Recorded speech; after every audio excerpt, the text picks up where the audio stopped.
आप सभी को पता है 8 तारीख को, इसी महीने की 8 तारीख को एक हमारे हाईवे पे होटल हाईवे किंग है नीमराना में, वहाँ पे सुबह 6 बजे फायरिंग हुई थी। उसकी सूचना मिली तो हमारी पूरी टीम, हमारे ऑफिसर सभी वहाँ पहुँचे। हमने उसी दिन से हमारा टीमें गठित करके हमारा काम शुरू कर दिया था। उस दिन हमने जो फुटेज मिले उस आधार पे हमने ये जो 2 मेन शूटर्स थे जो आए थे ये घटना कारित करने के लिए, हमने उनको उसी समय आइडेंटिफाई भी कर लिया था। आइडेंटिफिकेशन में ये 2 शूटर्स थे, उनका नाम निकल के आया पुनीत और नरेंद्र, जो कि दोनों ही जलंधर पंजाब के रहने वाले थे। इनके बारे में जब और डिटेल्स पता की गई तो ये बेसिकली NIA पंजाब, हरियाणा, दिल्ली सभी पुलिस इन को लगातार कुछ सालों से सर्च कर रही थी, पिछले 2-3 सालों से। इस घटना पे जब हमने टीम वर्क की तरह काम करना शुरू किया तो टेक्निकल एविडेंसेस जो भी हमारी खुद की इंटेल थी उसके आधार पे हम लोगों ने इनके जो लोकल कनेक्ट्स थे उन पे भी हमने काम करना शुरू किया। उसमें ये निकल के आया कि इनको 2 लड़के हैं जो मांडन इलाके के ही हैं, अड़िन के रहने वाले।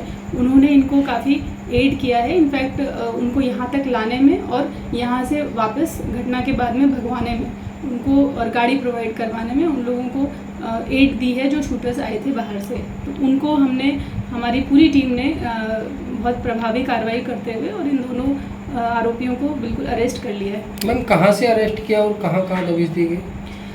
ये हमने जो इनका घटना हुई थी, घटनास्थल से ही हम लोगों ने ट्रेस आउट करना स्टार्ट किया और हमने इनको कश्मीर से दोनों जो आरोपी थे, जो घटना के बाद से ही जो दोनों शूटर्स थे उनको फरार करवाने के पश्चात ये लगातार भाग रहे थे। ये कहीं रुके नहीं बीच में, ये लगातार ट्रैवल कर रहे थे और हमारी टीम्स इनके पीछे ही थी और हमने इनको कश्मीर में जाके इन दोनों को अरेस्ट कर लिया। होटल पे फायरिंग के लिए कितने दिन से बदमाश रेकी कर रहे थे?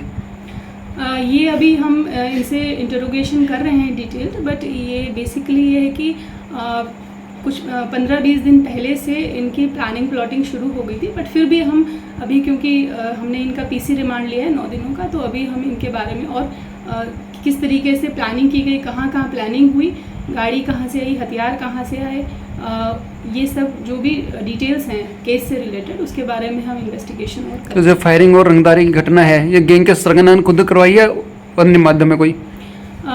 आपको पता है, जैसा उसी टाइम भी आपको बताया गया था मीडिया को भी कि जब ये घटना हुई थी उस समय जो शूटर आए थे उनमें से एक शूटर ने काउंटर पे एक स्लिप छोड़ी थी जिसपे कौशल गैंग का नाम लिखा हुआ था। तो बिल्कुल ये गैंग, इसी गैंग का ही काम है, ये हमने उनको कनेक्ट कर लिया है इस चीज़ से।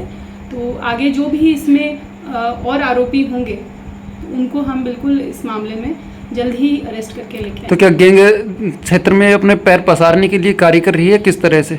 ये अपने यहाँ पे इस गैंग का पहले कोई ऐसा बैक ट्रैक नहीं है और ये जो घटना हुई है इस पे भी, क्योंकि पुलिस बिल्कुल अलर्ट है, जब से ये घटना हुई है तब से पूरी डिस्ट्रिक्ट में, इनफैक्ट कोटपुतली, बहरोड, नीमराना, पूरे हाईवे पे चप्पे चप्पे पे पुलिस तैनात है। टोल पे हम लोगों ने पूरा माकूल जाब्ता लगा रखा है और 24 घंटे हमारा जाब्ता पारियों में काम कर रहा है और बिल्कुल सुरक्षा व्यवस्था बिल्कुल यहाँ की चाक चौबंद है। मैम पहले भी जो गैंग का सरगना है उसको फर्जी पासपोर्ट बना था अड़िंद के गाँव के लड़के के नाम से और अब भी वहीं के गाँव के सामने आए हैं।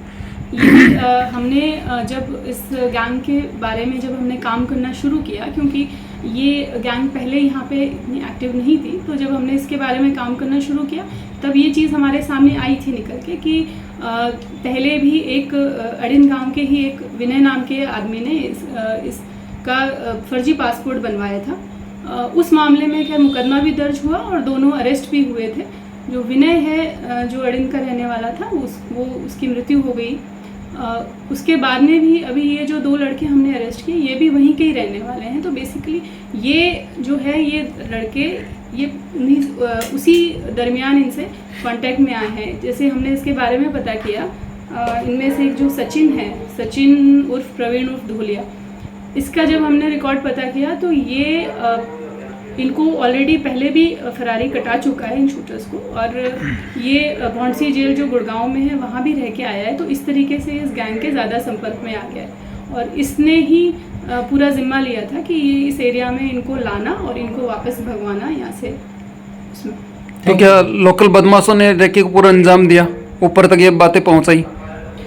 हाँ बिल्कुल, हम जैसा मैंने आपको पहले बताया है कि हम इसमें लोकल लेवल पे जो भी इन्वॉल्व हैं लोग, उनसे लेकर और दूसरे स्टेट में जो भी बैठे हैं मेन शूटर्स हैं या इनके और भी कनेक्ट्स हैं, क्योंकि हम ये चाहते हैं कि ये गैंग जो है अब इसका बिल्कुल जड़ से हम इसको ख़त्म करना चाहते हैं। तो इनके जो भी लोकल कनेक्ट्स हैं उन पे भी हम काम कर रहे हैं माइन्यूटली।